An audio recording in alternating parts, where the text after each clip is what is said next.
السلام علیکم عزیز طلبہ، اردو جماعت نحم کے نصاب میں شامل اسباق کی فہرست آپ کے سامنے ہے۔ سب سے پہلے حصہ نثر ہے۔ حصہ نثر میں 12 اسباق شامل ہیں۔ اس کے بعد حصہ نظم ہے جس میں 4 نظمیں شامل ہیں۔ حمد ہے، مولانا الطاف حسین حالی نے لکھی۔ نعت امیر مینائی۔ برسات کی بہاریں نذیر اکبر آبادی۔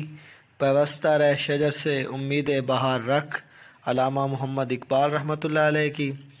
حصہ غزل میں میر تقی میر، خواجہ حیدر علی آتش، مرزا اسد اللہ خان غالب اور بہادر شاہ ظفر کی غزلیں شامل ہیں۔ ہمارا آج کا موضوع پہلا سبق ہجرت نبوی صلی اللہ علیہ وآلہ وسلم ہے۔ اس کے مصنف علامہ شبلی نعمانی ہیں۔ یہ سبق ان کی کتاب سیرت النبی صلی اللہ علیہ وآلہ وسلم سے لیا گیا ہے۔ اس سبق کا ماخذ ان کی کتاب سیرت النبی صلی اللہ علیہ وآلہ وسلم ہے۔ سب سے پہلے مصنف کا تعارف ہے۔ اس میں چند باتیں اہم ہیں، ان کی نشاندہی کی گئی ہے۔ شبلی کہاں پیدا ہوئے آپ کو پتہ ہونا چاہیے، کب وفات پائی شبلی نے، اس کے بعد شبلی کے والد کا کیا نام تھا، وہ کون سے اداروں کے ساتھ منسلک رہے، اور اس کے بعد شبلی کی تصانیف کون کون سی ہیں۔ یہ چند اہم باتیں ہیں شبلی کے بارے میں، مصنف کے بارے میں، ان کا آپ کو پتہ۔ قصبہ بندول، ضلع اعظم گڑھ، بھارت میں 1857 میں پیدا ہوئے۔ ان کے والد شیخ حبیب اللہ وکیل تھے۔ شبلی نے بھی کچھ دن وکالت کی، پھر علی گڑھ کالج میں فارسی کے استاد مقرر ہو گئے۔ وہاں انہیں سر سید محسن الملک اور آرنٹ کی صحبت سے مستفید ہونے کا موقع ملا۔ 1892 میں آرنٹ کے ساتھ شبلی نے مصر و شام، قسطنطنیہ اور دوسرے اسلامی ممالک کا سفر کیا۔ سر سید کی وفات 1898 کے بعد علی گڑھ کالج سے استعفیٰ دے کر اعظم گڑھ چلے گئے، پھر حیدرآباد دکن کے دائرۃ المعارف کی نظامت کا عہدہ سنبھالا۔ اسی دوران ان کی کوششوں سے لکھنؤ میں ندوۃ العلماء کا قیام عمل میں آیا۔ اخیر عمر میں اعظم گڑھ میں ایک عظیم ادارہ دارالمصنفین قائم کیا جو آج بھی کام کر رہا ہے۔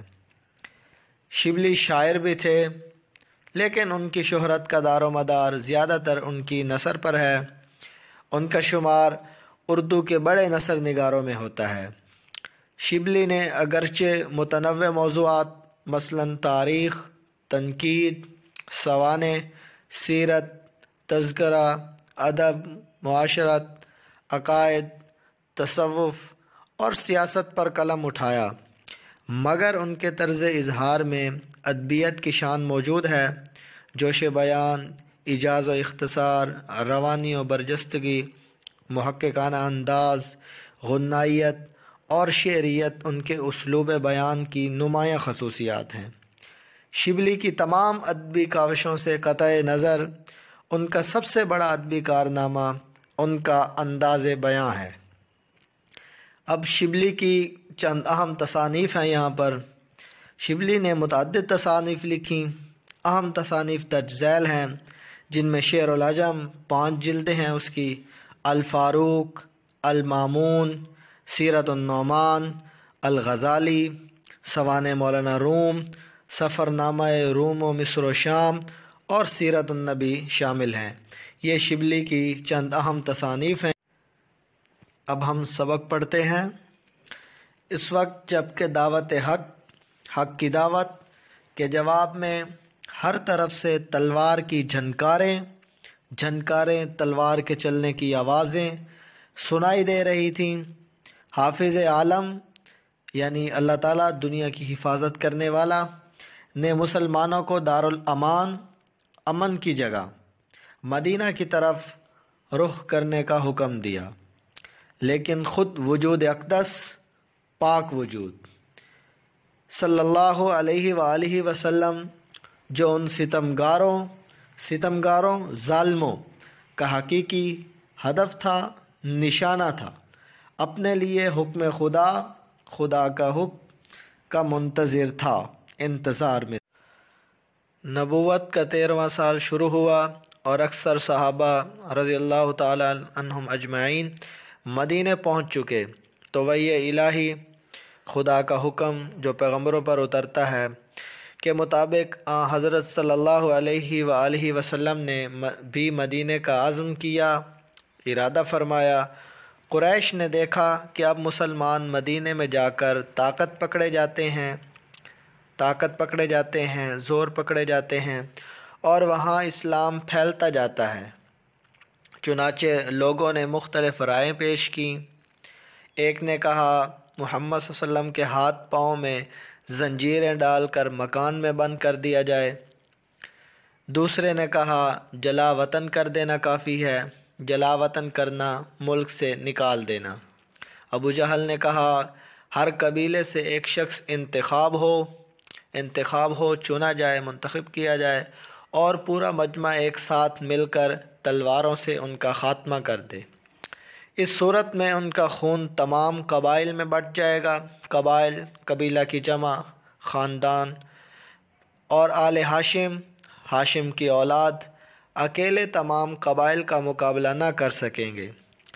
اس آخری رائے پر اتفاق ہو گیا اور جھٹ پٹے صبح یا شام کا وہ وقت جب کسی قدر اندھیرا ہوتا ہے، جھٹ پٹے سے آ کر رسول اللہ صلی اللہ علیہ وسلم کے آستانہ مبارک گھر کے دروازے کا محاصرہ کر لیا، گھیراؤ کر لیا۔